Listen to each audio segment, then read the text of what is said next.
माझ्या बंधू भगिनींनो, जयशंकर चॅनल मध्ये आपल्या सर्वांचे स्वागत आहे। आज आपण दिव्य शक्तींच्या लीला या मालिकेतील 17व्या भागाची सुरुवात मायंबा गडावर 10 लाख भाविक देत असलेल्या जयघोषासोबत आपणही जयघोष करूया। बडे बाबा मच्छिंदर नाथ की जय, बडे बाबा मच्छिंदर नाथ की जय, बडे बाबा मच्छिंदर नाथ की जय। तर आता आपण ओळखले असेलच, आज आपण कोणत्या दिव्य शक्तींची लीला पाहणार आहोत। ओळखले ना? होय, तर आज आपण जाणून घेणार आहोत श्री चैतन्य स्वामी मच्छिंद्रनाथांच्या जन्माचे रहस्य। तर चला सुरू करूया।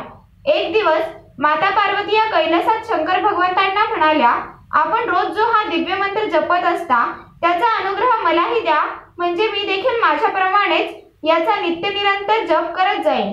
यावर भगवंत फार प्रसन्न झाले, कारण ज्या पण भक्तांना अध्यात्माची गोडी लागते तो भगवंतास फार प्रिय असतो। त्यामुळे भगवंत म्हणाले, ठीक आहे, मी तुला अनुग्रह देतो, परंतु यासाठी आपणास एकांत स्थळ शोधावे लागेल। यावर माता पार्वती म्हणाली, चला मग आपण आताच पृथ्वीवर अशा जागेचा शोध घेऊया। यावर भगवंत पुन्हा प्रसन्न झाले, कारण ज्यांना वेळ वाया न घालवता लगेच ज्ञान प्राप्त करण्याची घाई असते अशा भक्तांच्या सोबत भगवंत देखील सावलीसारखा राहत असतो।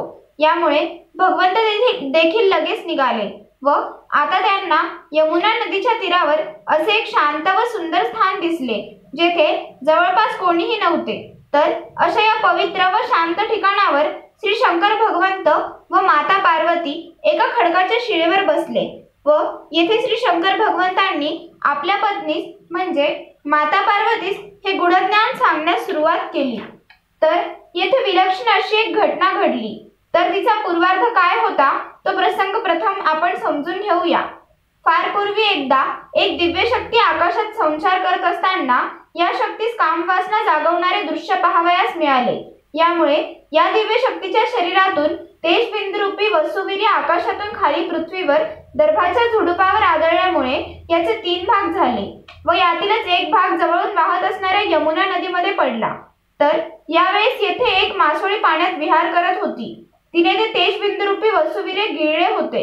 तर काही काळानंतर भगवान विष्णूंच्या विनंतीवरून कवी नारायणांनी या तेजबिंदूमध्ये जीव रूपाने प्रवेश केला होता व आता हा जीव या मासोळीच्या गर्भाशयामध्ये वाढत होता। त्याच वेळेस वरील विलक्षण अशी ती घटना घडली होती, ज्यावेळेस या मासोळीच्या पोटातील कवी नारायणांनी भगवान शंकराचे ते दिव्य ज्ञान ऐकले, जे माता पार्वती ऐकत होती।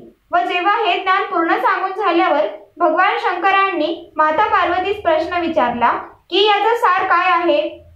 तर येथे एक आश्चर्य घडले। माता पार्वतीच्या अगोदरच कवी नारायणांनी मासोळीच्या पोटातून उत्तर दिले, सर्व ब्रह्मरूप आहे। हा ध्वनी ऐकून माता पार्वती व श्री शंकर भगवंत आश्चर्यचकित झाले की हा ध्वनी कोठून येत आहे। व यानंतर श्री शंकर भगवंतांनी आपल्या दिव्य दृष्टीने पाहिले असता त्यांना लक्षात आले की कवी नारायण हे मासोळीच्या गर्भाशयात असून त्यांनी देखील हे ज्ञान आता प्राप्त करून घेतले आहे। त्यामुळे त्यांनी कवी नारायणांना सांगितले की आपणास आणखी देखील ज्ञान पुढे जन्म झाल्यावर श्री गुरु दत्तात्रयांकडून मी करवून देईन व पुढे बद्रिका आश्रमात आपली भेट होईल, असे सांगून माता पार्वती व श्री शंकर भगवंत पुन्हा आपल्या स्थानावर म्हणजे कैलासात परत गेले। तर इकडे पुढे काय घडले तो प्रसंग आता आपण पाहूया। तर या यमुना नदीमध्ये काही काळानंतर मासोळीच्या गर्भाची पूर्ण वाढ झाल्यावर तिने एक अंडे नदीच्या किनाऱ्यावर येऊन दिले।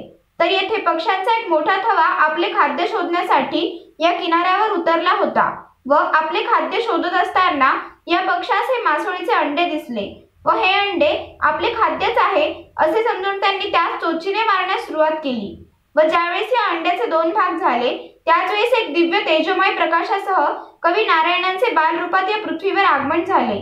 यावेळेस आसमंतातील अनेक दिव्य शक्तींच्या मुखातून देखील जो जयघोष निघाला तो आता आपण देखील ओळखला असेलच, कारण तो होता, बडे बाबा मच्छिंदर नाथ की जय, बडे बाबा मच्छिंदर नाथ की जय, बडे बाबा मच्छिंदर नाथ की जय।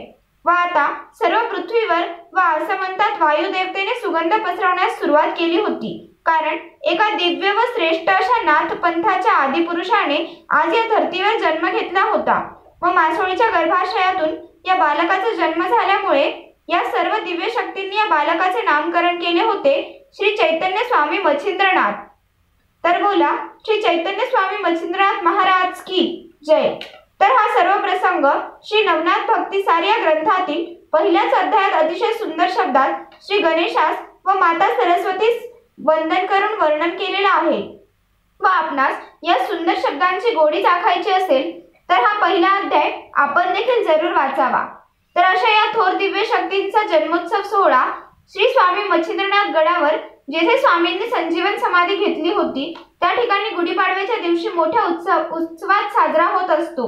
यासाठी संपूर्ण भारतातून जवळपास 10 लाख भाविक आपल्या गुरूंच्या दर्शनासाठी येथे गडावर येत असतात। तर आपणही या सोहळ्यात सहकुटुंब येऊन स्वामींचे दर्शन घ्यावे व आपल्या जीवनात एक स्वर्गीय सोहळा पाहण्याचे भाग्य प्राप्त करून घ्यावे। व आता माझा हा व्हिडिओ आपणास नक्कीच आवडला असेल तर मग या व्हिडिओस आपल्या नाथ भक्तांमध्ये व मित्रपरिवारामध्ये जरूर शेअर करा।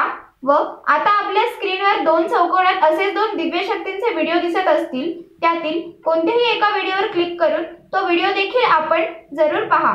व माझ्या चॅनलला आतापर्यंत सबस्क्राइब केले नसेल तर आता या 2 चौकोनाच्या मध्ये दिसत असलेल्या गोल बटनावर क्लिक करा, म्हणजे माझे चॅनल देखील सबस्क्राइब होईल। तर केले ना सबस्क्राइब? ठीक आहे। तर आता पुन्हा भेटूया अशाच एका नवीन व्हिडिओमध्ये। तोपर्यंत जय शंकर।